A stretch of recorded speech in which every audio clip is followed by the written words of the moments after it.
Welcome in the video class. Today I am going to teach economics of class 11. It is the first chapter, microeconomics and central problems of an economy. आज हम लोग यहाँ पर economics का first chapter class 11 का पढ़ने जा रहे हैं और जिसमें ये चैप्टर हमारा क्या है, माइक्रो इकोनॉमिक्स, सूक्ष्म अर्थशास्त्र। और इसके बेसिक क्या क्या प्रॉब्लम्स हैं इकोनॉमी के, यानी किसी भी अर्थव्यवस्था का क्या प्रॉब्लम हो सकता है, क्या परेशानियां हैं। इस चैप्टर के अंदर हम इन सब चीजों को पढ़ेंगे। सबसे पहले हम लोग देख लें कि जो आज हम लोग इस क्लास में डिस्कस करेंगे, कौन कौन से पॉइंट्स को हम लोग पढ़ने जा रहे हैं। मैं सबसे पहले इन्हीं पॉइंट्स का बात करता हूं। तो पहला जो इसमें हम लोग जानेंगे, फर्स्ट इंट्रोडक्शन जानेंगे।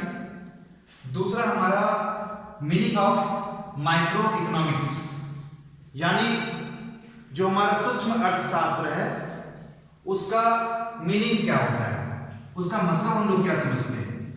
दूसरा पॉइंट हम लोग व्हाट इज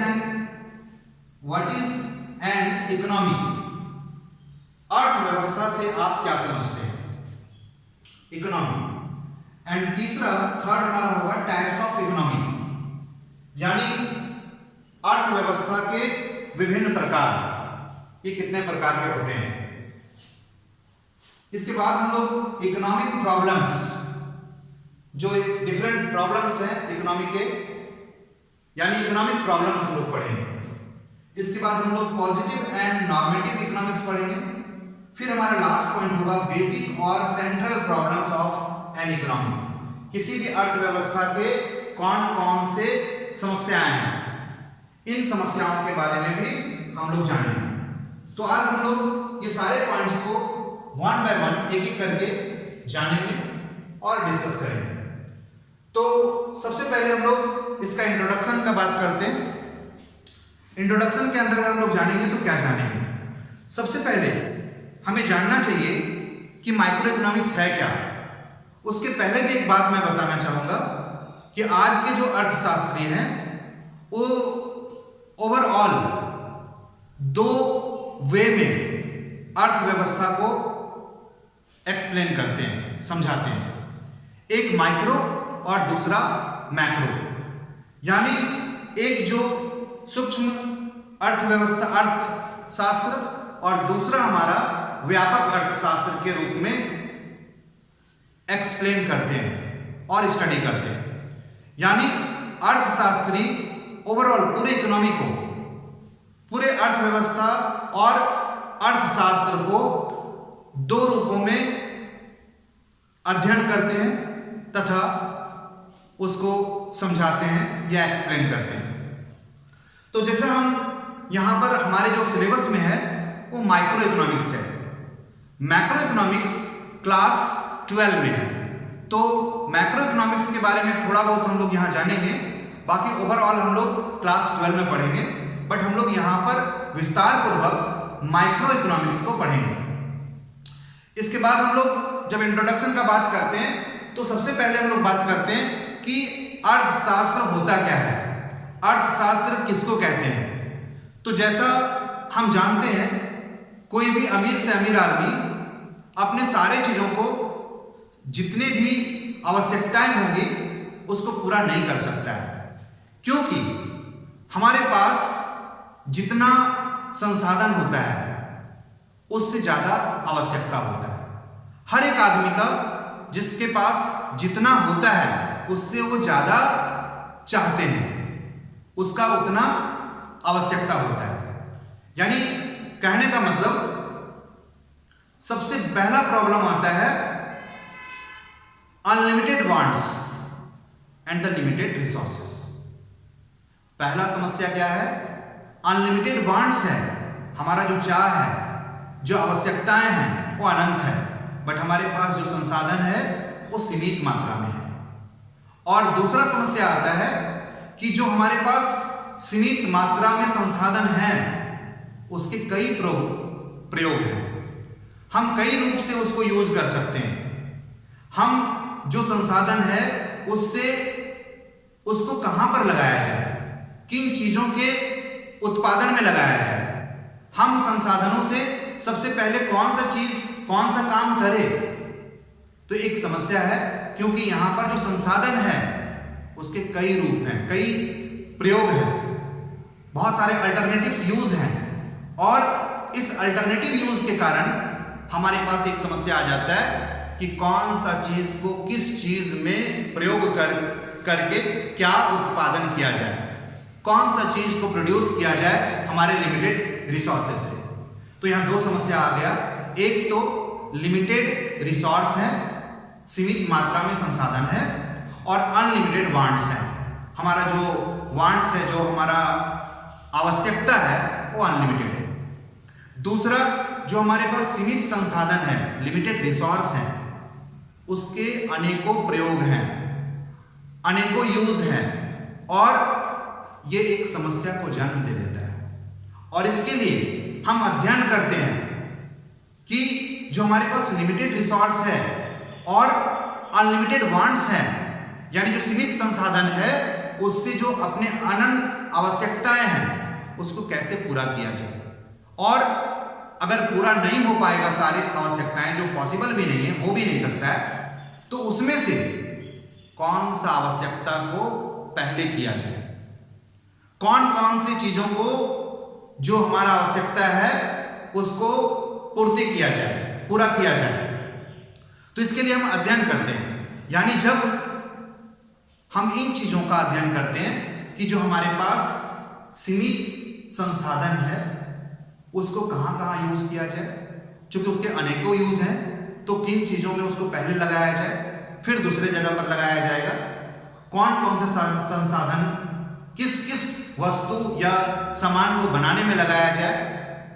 तो ये तय करना और कोशिश करना कि जो हमारा नीड्स है, वांट्स है, हम उसको जो लिमिटेड रिसोर्स है उससे कैसे मैक्सिमम सेटिस्फैक्शन मिले हर आदमी को, पूरे देश को। जब हम ऐसा कोई अध्ययन करते हैं कि जो हमारे पास संसाधन है उसको ऑप्टिमम यूटिलाइज किया जाए, यानी उसका प्रयोग किया जाए, उसका दुरुपयोग होने से बचाया जाए और उसको सही वे में काम में लिया जाए, उन सारे सीमित संसाधनों को सही प्रयोग किया जाए।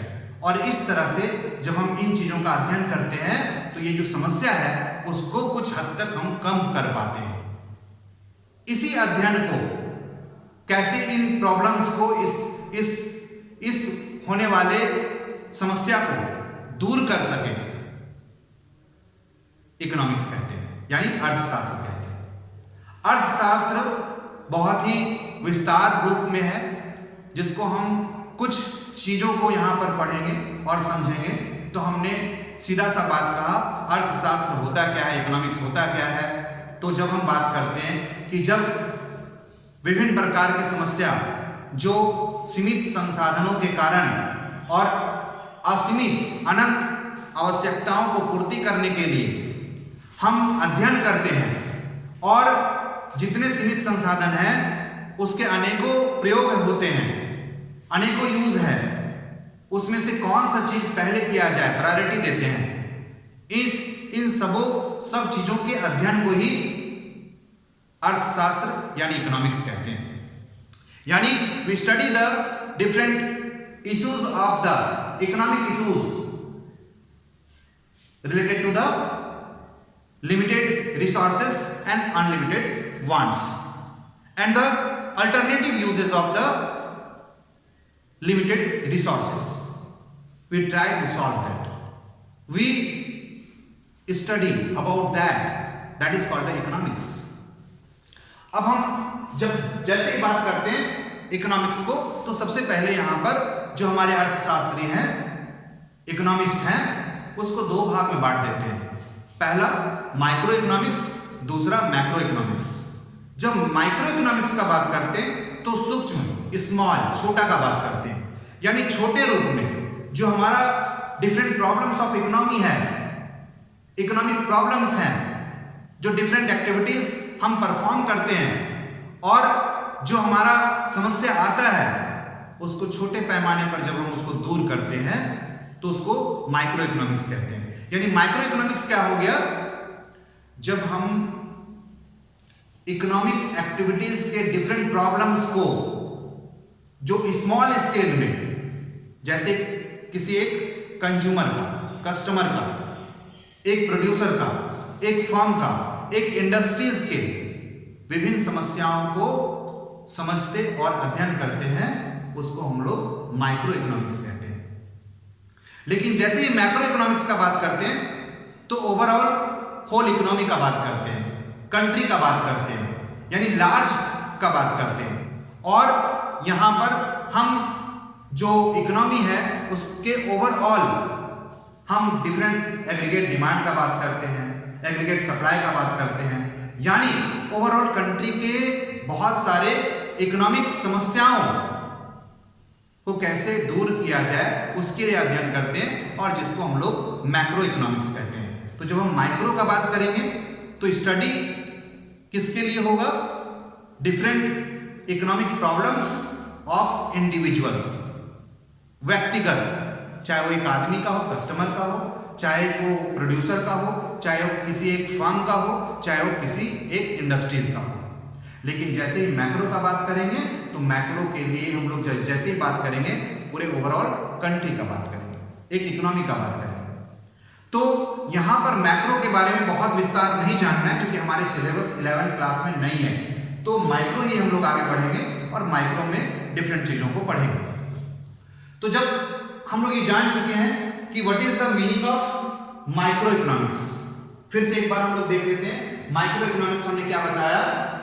Micro economics deals with small parts of an economy, यानी किसी भी इकोनॉमी क्षेत्र जहां पर डिफरेंट जो ह्यूमन बीइंग्स हैं डिफरेंट इकोनॉमिक एक्टिविटीज परफॉर्म करते हैं to earn the money for living, तो वहां पर उस पूरे क्षेत्र को एक इकोनॉमी कहते हैं। तो यहां पर कहता है इकोनॉमी के स्मॉल पार्ट्स को डील करता है।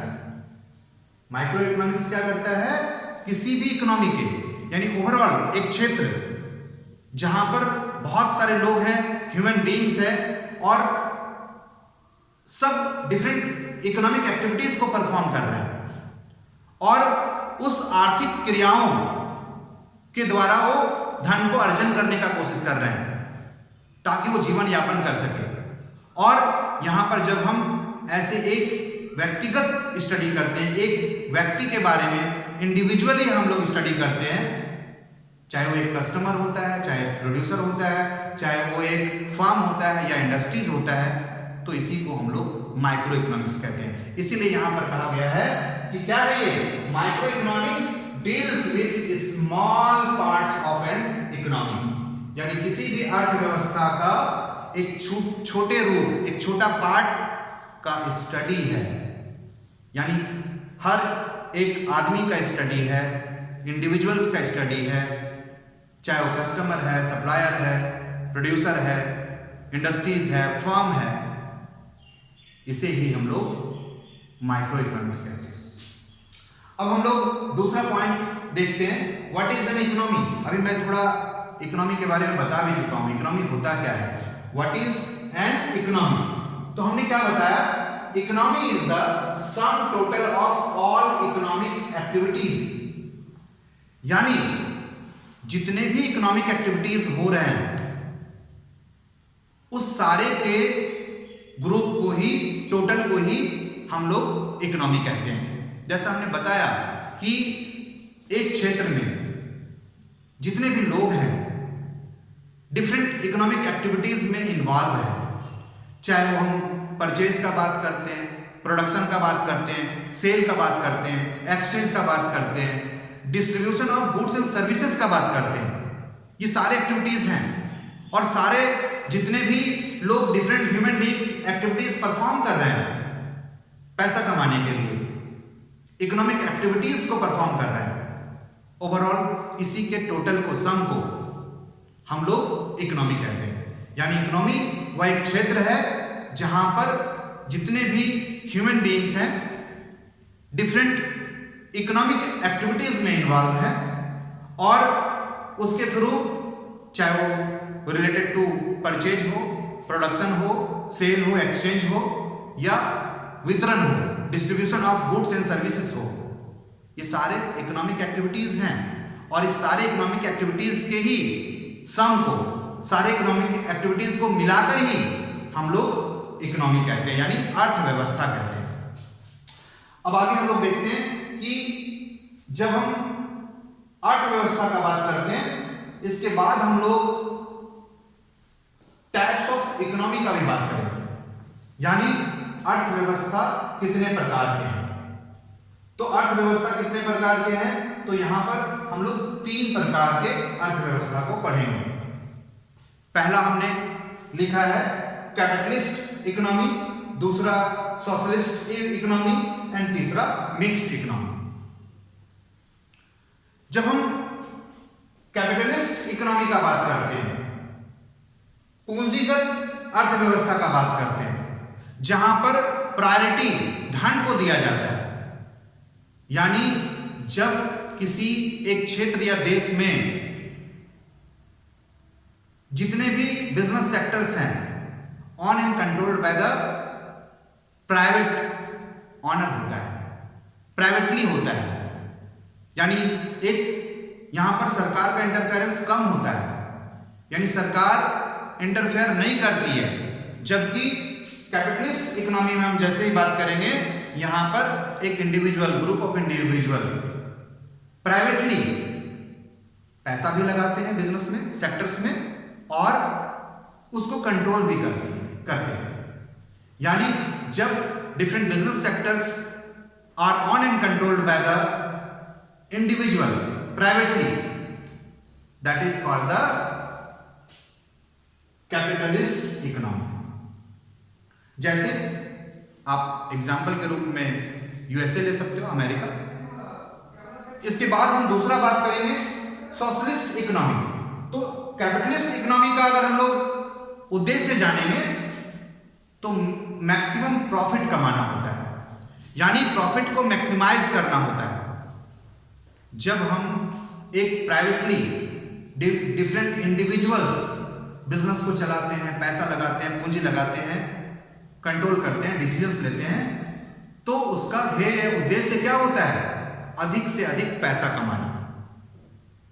लेकिन जब दूसरा हम बात करेंगे सोशलिस्ट इकोनॉमी क्या होता है, सोशलिस्ट इकोनॉमी जैसे ही हम बात करेंगे तो हम चाइना का एग्जांपल लेंगे, कोरिया का एग्जांपल लेंगे, जहां पर ओवरऑल गवर्नमेंट का ही कंट्रोल होता है, यानी ओवरऑल जितना भी बिजनेस सेक्टर्स होगा वो overall on and controlled by the government ही होगा, यानी सरकार ही सारे बिजनेस को, एंटरप्राइजेस को, इंडस्ट्रीज को पैसा भी देगी, पैसा भी लगाएंगे और उसको कंट्रोल भी करेगी, यानी जितना भी डिसीजंस होगा वो गवर्नमेंट लेंगे। यहां पर अगर हम पर्पस बात करेंगे तो क्या होगा, जहां पर सोशलिस्ट है यानी ओवरऑल सोशल गेन का बात करते हैं, यानी सोशल वेलफेयर का मोटो होता है, वहां पर पैसा कमाना नहीं होता है। जैसे ही हम कोई सरकारी कंपनी का बात करते हैं, सरकारी बिजनेस का बात करते हैं, तो उसका व्यू होता है कि हमारे जो लोग हैं, लोगों को कैसे फायदा हो, कैसे मैक्सिमम सेटिस्फाइड हो, कैसे सोशल वेलफेयर हो, कैसे हमारा गरीबी हटे, कैसे हम चीजों को कम से कम में, सस्ता में प्रोवाइड कर पाए, ताकि एक गरीब से गरीब आदमी भी उसको खरीद सके। जैसे आप एग्जाम्पल देख सकते हो, जैसे ही हम बात करते हैं किसी भी गवर्नमेंट सेक्टर का, तो वहां पर गवर्नमेंट का पैसा कमाने का पर्पस नहीं होता है, उद्देश्य नहीं होता है, वहां पर उसको पैसा लगाते हैं, यानी ओवरऑल जितने भी सेक्टर्स होंगे, बिजनेस एंटरप्राइजेस होंगे जो सोशलिस्ट इकोनॉमी के अंतर्गत आएंगे, वहां गवर्नमेंट पैसा लगाएगी उसको चलाने के लिए, डिसीजंस भी लेगी, कंट्रोल भी करेगी, बट पर्पस क्या होगा? सोशल वेलफेयर, यानी ओवरऑल जितने भी लोग हैं उस इकोनॉमी में वो सेटिस्फाई हो, सोशल गेन कर पाए, समाज हित के लिए काम हो, हमारा कंट्री या इकोनॉमी डेवलप करे। इस पॉइंट ऑफ व्यू से ऐसे इकोनॉमी में हमारा जो अर्थव्यवस्था होता है वो चलाया जाता है। लेकिन जब तीसरा बात करते हैं मिक्स्ड इकोनॉमी, तो ये मिक्स्ड इकोनॉमी क्या हो गया? जब ये socialist and the capitalist economy का मिक्सचर होता है, मिश्रित अर्थव्यवस्था, जैसे हमारा इंडिया एक एग्जाम्पल है मिश्रित अर्थव्यवस्था यानी मिक्स्ड इकोनॉमी का। हमारे कंट्री में बैलेंस डेवलप नहीं था। जब हमारा देश आजाद हुआ तो बहुत ज्यादा गरीबी था, कोई भी बिजनेस सेक्टर्स डेवलप नहीं था, और ऐसे में जब हमारे पास गरीबों की जनसंख्या अधिक थी, अमीर लोग कम थे, तो अमीरों के पास बहुत पैसा था लेकिन गरीबों के पास बहुत कम, नहीं के बराबर। तो ऐसे में यहाँ का जो अर्थव्यवस्था अडॉप्ट किया गया वो मिक्स्ड इकोनॉमी, ताकि इस कंट्री में, हमारे देश में डिफरेंट बिजनेस सेक्टर्स जो गरीबों के उद्देश्य को पूरा करे, जो गरीबों के हित के लिए काम करे, को इस्टेब्लिश किया गया, ताकि ऑन एंड कंट्रोल गवर्नमेंट उसमें पैसा लगाई और गवर्नमेंट उसको चलाई भी और डिसीजंस भी लिया जाता है। ऐसे अनेकों पब्लिक सेक्टर्स हैं, गवर्नमेंट सेक्टर्स हैं, जो गवर्नमेंट पैसा लगाती है, गवर्नमेंट उसको चलाती है, जितना भी मैनेजमेंट होता है, डिसीजंस लेना होता है, वो गवर्नमेंट ही करती है। तो on and control by the government हो गया। लेकिन वहीं पर आप देख सकते हो कि हमारे पास बहुत सारे प्राइवेट सेक्टर्स भी हैं, और प्राइवेट सेक्टर्स में इंडिविजुअल्स प्राइवेटली पैसा लगाते हैं और उसके होने वाले प्रॉफिट को वो खुद लेते हैं। यानी उनका उद्देश्य या व्यू होता है कि कैसे हम बिजनेस को चला के, पैसा लगा के हम खुद डिसीजंस लें और मैनेज करें और अधिक से अधिक पैसा कमाएं। तो यहाँ पर जितने भी लोग हैं जिनको जो सूट करता है, एक गरीब आदमी सरकारी स्कूल में पढ़ते, लेकिन जिसके पास पैसा है वो प्राइवेट स्कूल में पढ़ सकते। तो यहाँ पर कहने का मतलब दोनों है, यानी मिक्स्ड है। गवर्नमेंट के थ्रू भी ऑन एंड कंट्रोल्ड होने वाले बहुत सारे बिजनेस एंटरप्राइजेस हैं, और जो private individuals privately on and controlled होने वाले भी बहुत सारे बिजनेस एंटरप्राइजेस हैं, जो दोनों यहाँ पर अवेलेबल है। तो इस तरह से हम ये जान चुके हैं कि तीन तरह के अर्थव्यवस्था का बात करेंगे, यानी इकोनॉमी का बात करेंगे, capitalist economy, socialist economy and mixed economy. हमने कैपिटलिस्ट इकोनॉमी में बताया कि यहाँ पर सारा कुछ प्राइवेटली चलाया जाएगा, व्यू और उद्देश्य जो होगा वो ज़्यादा से ज़्यादा पैसा कमाना होगा, और सोशलिस्ट में गवर्नमेंट पैसा लगाएगी, गवर्नमेंट कंट्रोल करेगी, यहाँ जो सोशल वेलफेयर का बात होगा, और मिक्स्ड इकोनॉमी में दोनों होगा, यानी जो वीकर सेक्शंस है, पुअर पीपुल है, उसको कैसे उठाया जाए, उसको कैसे गवर्नमेंट सेक्टर्स का हेल्प दिया जाए, सोशल वेलफेयर के लिए काम करें, और वहीं पर जिसको अच्छा सर्विस चाहिए, अच्छा क्वालिटी चाहिए। अब हम ऐसा नहीं कह सकते हैं कि जो सरकार प्रोवाइड कर रही है वहाँ पर क्वालिटी खराब होता है, लेकिन आपको और भी चीज़ जल्दी चाहिए, फास्ट चाहिए, तो हो सकता है आप प्राइवेट से जुड़िए, आप प्राइवेट सर्विसेज लीजिए, जो चूँकि हमारे देश में दोनों अवेलेबल है। इसलिए हम कह सकते हैं कि हमारा जो देश है वो क्या है, मिश्रित अर्थव्यवस्था है, यानी मिक्स्ड इकोनॉमी है। अब हमने क्या क्या पढ़ा? हमने इंट्रोडक्शन में जान लिया कि माइक्रो और मैक्रो इकोनॉमिक्स क्या होता है, और ओवरऑल इसमें हमने यही जाना कि कैसे ओवरऑल जो प्रॉब्लम्स हैं उसको दूर करने के लिए दो भाग में बांट कर देखते हैं, एक छोटे रूप में और एक बड़े रूप में। एक को माइक्रो कहते हैं और एक को मैक्रो कहते हैं। दूसरा हमने सीखा मीनिंग ऑफ माइक्रो इकोनॉमिक्स क्या होता है, तो हमने इसको बता ही दिया कि सूक्ष्म रूप में, यानी सूक्ष्म अर्थशास्त्र का मीनिंग ये होता है जब हम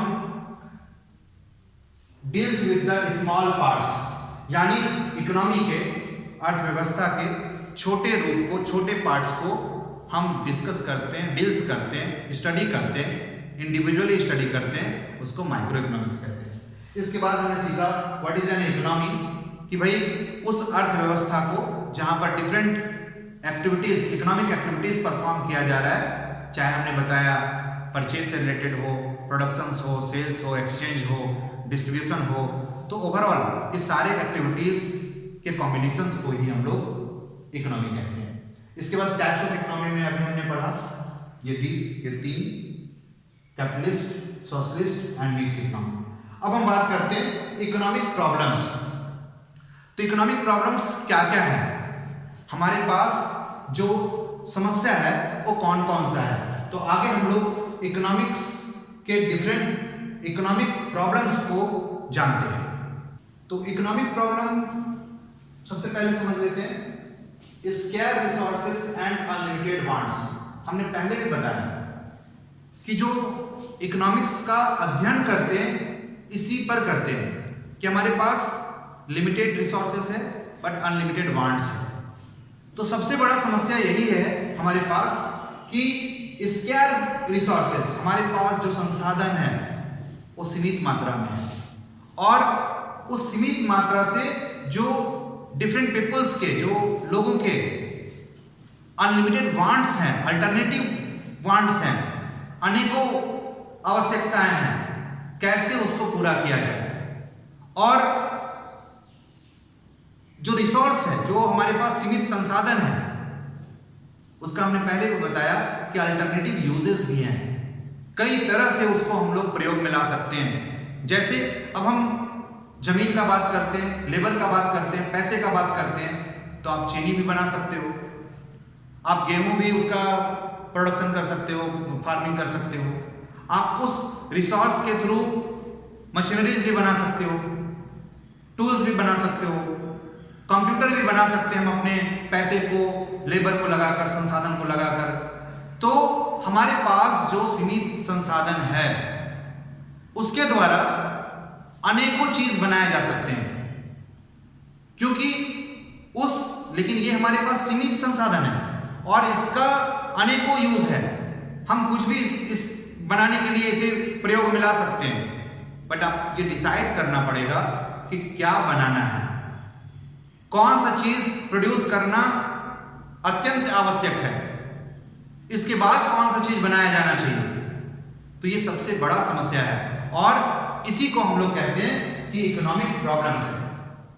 अब हम बोलते हैं कि क्या क्या कारण है भाई, कॉजेज ऑफ इकोनॉमिक प्रॉब्लम, यानी जो इकोनॉमिक प्रॉब्लम है कौन कौन से कारण से होते हैं। तो पहला हमने पहले जाना या पढ़ा कि अनलिमिटेड वांट्स।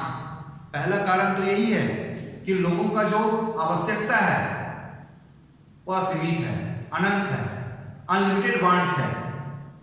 हर वो आदमी जब हम चाह रखते हैं, जो हमारा आवश्यकता होता है, जैसे ही हम उसको पूरा करते हैं फिर से हम कोई ना कोई दूसरा चीज पाने का ख्वाहिश पाल लेते हैं। तो एक के बाद एक कोई भी अमीर से अमीर आदमी अपने सारे आवश्यकताओं को पूरा नहीं कर सकता है।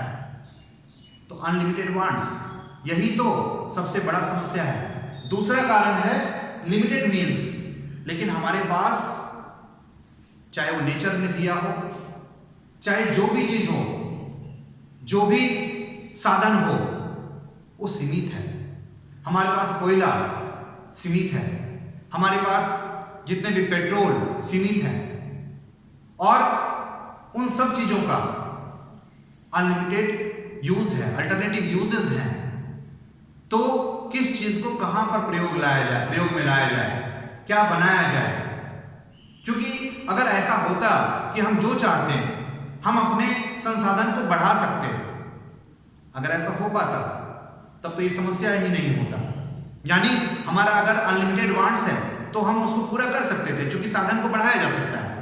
लेकिन जो साधन है वो सीमित है। हम जितने भी संसाधन है उसको ठीक है ग्रोथ कर सकते हैं, हम कुछ चीजों को टेक्निक के थ्रू बढ़ा सकते हैं, लेकिन जो मूल रूप से साधन है उसको कभी नहीं बढ़ाया जा सकता है।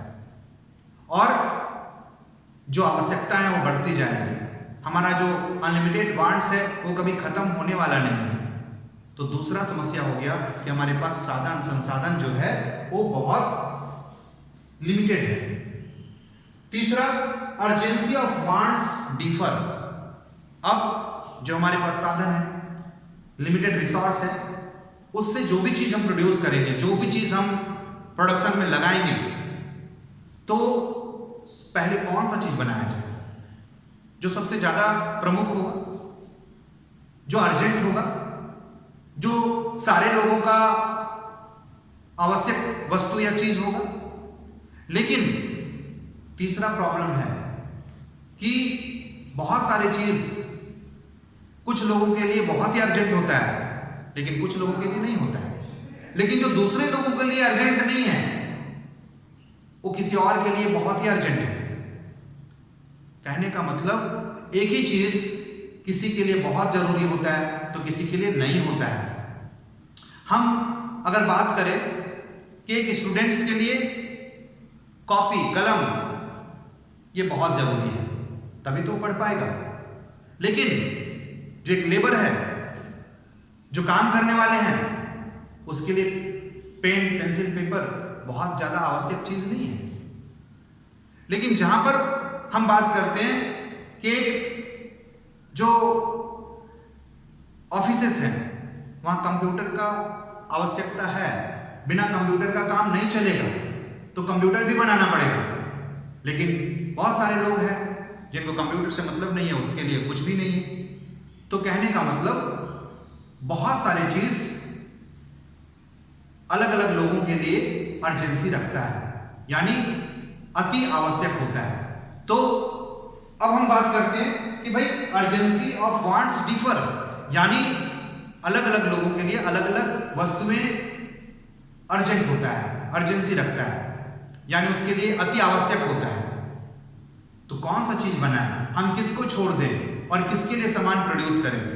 तो आपको सामंजस्य बैठाना पड़ेगा कि जो आपके पास लिमिटेड रिसोर्सेस है, इस तरह से बनाया जाए कि जितने भी लोग हैं उसके आवश्यकताओं को पूरा किया जा सके और सारे लोग मैक्सिमम सेटिस्फाई हो। तो ये तीसरा सबसे बड़ा समस्या था। चौथा हम बात करते हैं अल्टरनेटिव यूज ऑफ मीन्स। बार बार बोल रहे हैं, हर वो जगह आता है कि अल्टरनेटिव यूज ऑफ मीन्स। जो भी संसाधन हमारे पास है, एक संसाधन का कई यूज है, कई तरह का काम उससे लिया जा सकता है। तो ये भी एक समस्या है। जैसे हमने बताया, एक जमीन से आप फैक्ट्री लगाकर कंप्यूटर, मोबाइल भी प्रोड्यूस कर सकते हो और उसी जमीन पर आप खेती करके गेहूं भी उपजा सकते हो। तो ये जमीन का अल्टरनेटिव यूज है। लेकिन आप किस में लगाओगे, कितना जमीन किसके लिए दोगे, कितना जमीन फार्मिंग के लिए होना चाहिए, कितना जमीन की फैक्ट्री के लिए होना चाहिए, ये डिसाइड करना एक समस्या है। क्योंकि जमीन का काम तो लैंड का, जो लैंड रिसोर्स है उसका अनेकों यूज है। हमारे पास ह्यूमन रिसोर्स है, हम जो पीपल आदमी हैं, हम फार्मिंग भी कर सकते हैं, फैक्ट्री में भी काम कर सकते हैं, ऑफिस में भी काम कर सकते हैं, एज ए टीचर हम टीचिंग भी कर सकते हैं। तो एक आदमी सारी चीजों को कर सकता है। बट जो हमारे पास लेबर रिसोर्स है, लेबर है, ह्यूमन रिसोर्स है, उसको कैसे, कहां, कितना लोगों को किस जगह पर लगाया जाना चाहिए, किस काम के लिए कितने लोग और कौन से लोग परफेक्ट होंगे, फिट होंगे, तो ये जानना, ये समझना सबसे बड़ा समस्या है। और इस तरह से हम अब समझ चुके कि इकोनॉमिक प्रॉब्लम्स क्या है भाई, और कौन कौन से कारण है इकोनॉमिक प्रॉब्लम का। अब आगे हम लोग अगला पॉइंट का बात करते हैं, पॉजिटिव एंड नॉर्मेटिव इकोनॉमिक्स। जैसे ही हम पॉजिटिव बात करते हैं तो ये साइंस का बात करते हैं, कॉज इफेक्ट रिलेशंस का बात करते हैं, एब्जेक्टनेस का बात करते हैं, यानी जैसे ही कोई चीज अगर हुआ है तो क्यों हुआ है, हाउ, व्हाई, व्हेन, ये सारा बात आ जाता है। कब, कैसे, क्यों, कहां, ये सारा बात आता है। तो जब हम पॉजिटिव इकोनॉमिक्स का बात करते हैं, जैसे एग्जाम्पल अगर हम लोग लेते हैं, तो जैसे ही हम इकोनॉमिक प्रॉब्लम्स को, डिफरेंट इकोनॉमीज को स्टडी करते हैं with the logic, with the cause and effect relationship, तो हम उसको पॉजिटिव इकोनॉमिक्स कहते हैं। जैसे हम कह सकते हैं एग्जाम्पल के रूप में कि हमारे पास हमारे देश में 20% से अधिक लोग गरीबी रेखा के नीचे है। एक एग्जाम्पल के तौर पर ले सकते हैं पॉजिटिव इकोनॉमिक्स का। दूसरा बात हम कह सकते हैं कि जो जनसंख्या हमारा है वो बहुत ही ज्यादा है। आज हमारे देश का जनसंख्या 130-135 करोड़ हो गया है, जो ओवर पॉपुलेशन है, यानी एक बड़ी समस्या है। हम जैसे ही कोई लॉजिक का बात करते हैं, ऐसा क्यों हो रहा है, कैसे हमारा इतना जनसंख्या बढ़ गया, क्यों हमारा जो लोग हैं 20% से अधिक लोग गरीबी रेखा के नीचे रह रहे हैं, ऐसे चीजों की स्टडी करते हैं। ये एग्जाम्पल हो गया किसका, पॉजिटिव इकोनॉमिक्स का। लेकिन जब हम नॉर्मेटिव इकोनॉमिक्स का बात करेंगे तो नॉर्मेटिव इकोनॉमिक्स क्या कहता है, ये ओपिनियन होता है, एडवाइस होता है, ought to be, कैसे होना चाहिए, ये होना चाहिए, ये नहीं होना चाहिए। जब हम ऐसा बात करते हैं, इन चीजों का स्टडी करते हैं कि ये होना अच्छा होता, ये ऐसा हो जाता तो अच्छा होता, तो हम उसको नॉर्मेटिव इकोनॉमिक्स कहते हैं। जैसे हम बात कर सकते हैं कि भाई लेबर का जो वेजेस है इतना रुपया पर डे होना चाहिए। हम बात कर सकते हैं कि जो फार्मर है, जो संपन्न फार्मर है, किसान है, उसके ऊपर टैक्स लगाया जाना चाहिए। तो यहां पर हम ओपिनियन का बात करते हैं कि हम ऐसा कह सकते हैं ये चीज करना चाहिए, ये चीज नहीं करना चाहिए। इस तरह के प्रॉब्लम्स को या चीजों को स्टडी करते हैं तो हम उसको कहते हैं नॉर्मेटिव इकोनॉमिक्स। यानी पॉजिटिव इकोनॉमिक्स क्या हो गया, जब हम चीजों को लॉजिक वे में कॉज एंड इफेक्ट के साथ स्टडी करते हैं।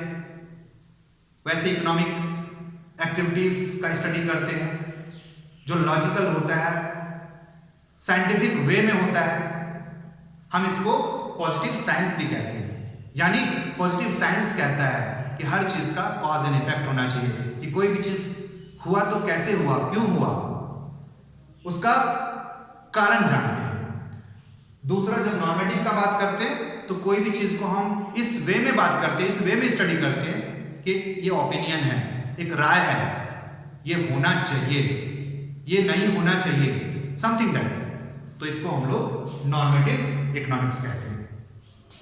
अब हम लोग बेसिक और central problems of an economy का बात करते हैं कि जो इकोनॉमी का बेसिक प्रॉब्लम है, सेंट्रल प्रॉब्लम है, वो क्या है। तो पहला हम बात करते हैं एलोकेशन ऑफ रिसोर्सेस। अब जब ये एलोकेशन ऑफ रिसोर्सेस का बात करते हैं तो इसके अंदर तीन बात आता है, तीन समस्या आ जाता है। पहला समस्या, what to be produce, what to be produce, क्या बनाया जाना चाहिए, क्या किन चीजों का उत्पादन होना चाहिए। हाउ टू प्रोड्यूस, अगर उत्पादन होगा तो कैसे होना चाहिए।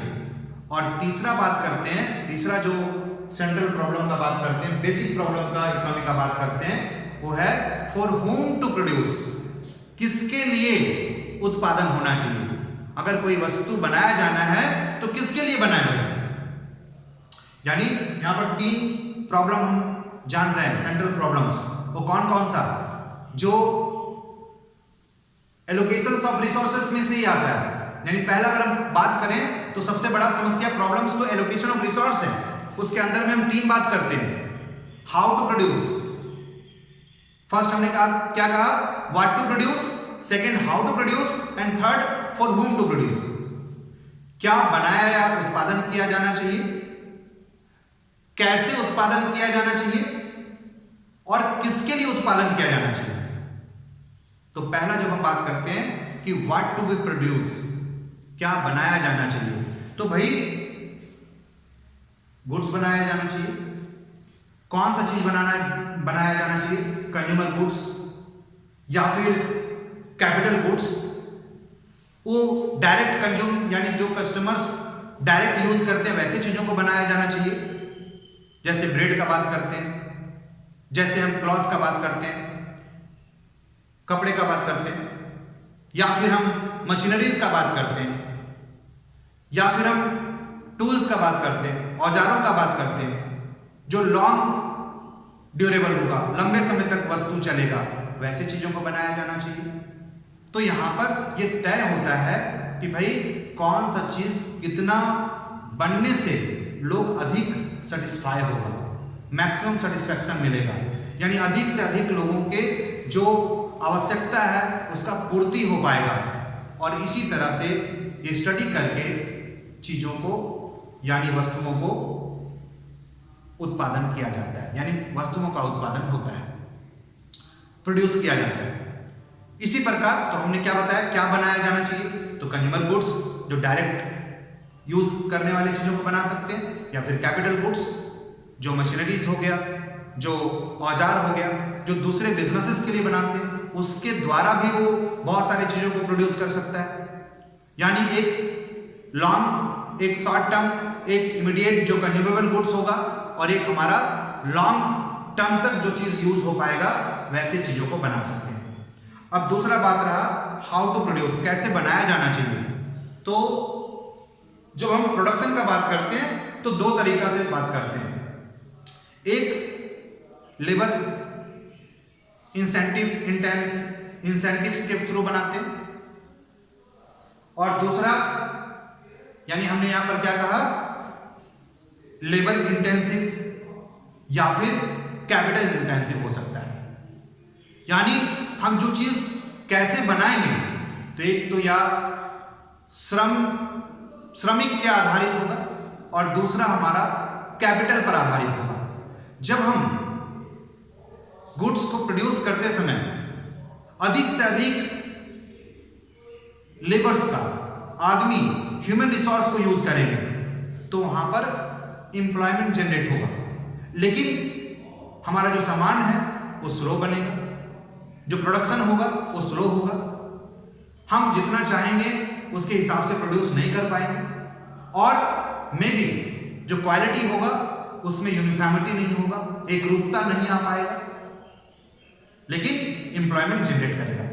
हर टेक्निक, हर तरीका, अगर कोई भी चीज हो तो हर चीज का कुछ ना कुछ मेरिट और डिमेरिट दोनों होता है। फिर जब हम बात करते हैं दूसरा तरीका कैसे बनाया जाए, कैसे प्रोडक्शन किया जाए, तो दूसरा जो कैपिटल इंटेंसिव होगा, तो कैपिटल इंटेंसिव में क्या होगा, यानी जहां पर हम पूंजी लगाकर बड़े बड़े मशीनरीज को खरीदकर मशीनरीज के थ्रू हम सामानों का उत्पादन करेंगे, गुड्स को प्रोड्यूस करेंगे, और वहां पर क्या होगा, अनएम्प्लॉयमेंट बढ़ेगा, एम्प्लॉयमेंट जनरेट नहीं होगा, बट जो गुड्स बनेगा वो ज्यादा बन पाएगा, लार्ज क्वांटिटी में गुड्स को प्रोड्यूस कर पाएंगे, प्लस एक रूपता होगा, क्वालिटी ऑफ गुड्स बढ़ेगा, क्वालिटी प्रोडक्ट बन पाएगा। तो इस तरह से हम ये डिसाइड करते हैं कि कैसे बनाया जाए, यानी श्रम लेबर बेस्ड होना चाहिए या मशीनरीज या कैपिटल बेस्ड होना चाहिए। इसके बाद तीसरा प्रॉब्लम जो हम बात करते हो क्या है, तीसरा हमने अभी बताया फॉर होम टू प्रोड्यूस, जो सामान बनाएंगे वो किसके लिए बनाएंगे, तो अभी मैंने बताया डायरेक्ट कंज्यूमर के लिए बनाएंगे, या किसी एक बिजनेस फर्म के लिए कुछ मशीनरीज या गुड्स या कमोडिटीज, जैसे हम कह सकते हैं कि औजार्स बनाएंगे, टूल्स बनाएंगे। लेकिन सबसे पहला नंबर ये तो देखना होगा किसके पास परचेजिंग पावर है, यानी कौन हमारे वस्तु को खरीद सकता है। हम वैसे कस्टमर को टारगेट करके सामान को बनाएंगे। यानी अक्सर कंपनियां जब भी अपने गुड्स को बनाती है तो उसे पता होता है कि ये हमारा सामान कौन खरीदेगा, हम उस पर बेस्ड करके बनाते हैं। जब भी हम गुड्स बनाते हैं, गुड्स को प्रोड्यूस करते हैं, तो टारगेट करते हैं, बच्चों को टारगेट करते हैं। जैसे आप किंडर जॉय, भाई कौन खाता है, हम तो नहीं खाते, आप अगर बड़े हो तो नहीं खाते हो, लेकिन बच्चे तो खाते हैं। यानी जब कंपनी किंडर जॉय को बनाया, चॉकलेट को, तो टारगेट किया बच्चों को। तो इस तरह से कौन पे कर सकता है, किसके लिए बनाते हैं, फॉर होम टू प्रोड्यूस, ये आपको सोचना पड़ेगा, इस पर स्टडी करना पड़ेगा। हम जो भी चीज बनाते हैं, यानी बिजनेसमैन ओवरऑल टारगेट करते हैं कि ये यंगर जनरेशन के लिए बना रहे हैं, ये गर्ल्स के लिए बना रहे हैं, ये बॉयज के लिए है, ये देखो भाई स्कूटी है, ये गर्ल्स स्पेशली खरीदेगी। तो अलग अलग तरीका से कस्टमर्स को अट्रैक्ट करते हैं और टारगेट करके सामान को बनाते हैं कि ये सामान बच्चों के लिए है, बड़ों के लिए है, लेडीज के लिए है, जेंट्स के लिए है, और इस तरह से कस्टमर के लिए है, बिजनेसमैन के लिए है। एक टारगेट करके गुड्स को बनाया जाता है। तो ये समस्या है कि जो हमारे पास संसाधन है वो सीमित है, हम किस किस ग्रुप के लिए, किस के लिए सामान बनाएं, कौन सा सामान कितना बनाएं, क्या बनाएं, कैसे बनाएं और सामान को किसके लिए बनाएं। ये हमारा लास्ट पॉइंट हो गया, बेसिक और central problems of any plan. यानी यहाँ 3 प्रॉब्लम आ गया, what to produce, how to produce and for whom to produce. अब इसके बाद हम लोग अगले क्लास में इसके आगे पढ़ेंगे, जो भी टॉपिक होगा देखते हैं। और यहाँ तक मैं जो भी चीज़ पढ़ाया हूँ, आई थिंक कोशिश किया हूँ कि आपका ओवरऑल जो प्रॉब्लम्स है यानी कंफ्यूजन है वो दूर हो जाए, और आई थिंक कहीं समस्या नहीं होना चाहिए। अब सेकेंड चैप्टर हम लोग देखेंगे, फर्स्ट चैप्टर में और भी कुछ पॉइंट्स है, अगले क्लास में हम लोग उसको डिस्कस करेंगे और देन फिर आगे बढ़ेंगे। ठीक है, थैंक यू।